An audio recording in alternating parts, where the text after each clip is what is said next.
సారి మీరు ఇప్పుడు మా తమ్ముడు కాంగ్రెస్ కాబట్టి వాళ్ళ నాయకుడు ఏ హామీ ఇచ్చిండో ఆయనకి ఎంపియాల్సిన బాధ్యత నాకు ఉన్నది కాబట్టి ఒకసారి వినండి. రేవంత్ రెడ్డి గారు ఉపన్యాసం వినండి. పెన్షన్ మీద ఏం మాట్లాడతాడు?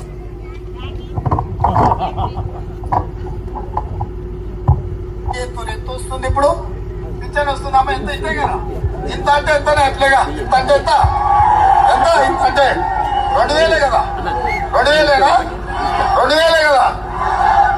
ఈ నెల కేసీఆర్ ఉంటే 2000, ఈ నెల కేసీఆర్ ను పొందబెడితే వచ్చే నెల ఇంత అంటే ఎంత, ఎంత అమ్మా, ఎంతనే అట్లేగా, ఎంత ఇంత అంటే ఎంత గట్టిగా చెప్పుది. కేసీఆర్ కిందియాలి 4000. వచ్చే నెల నుంచి మా పెద్దమ్మలకు ప్రతి నెల పింఛను 4000 రూపాయలు. తమ్ముడు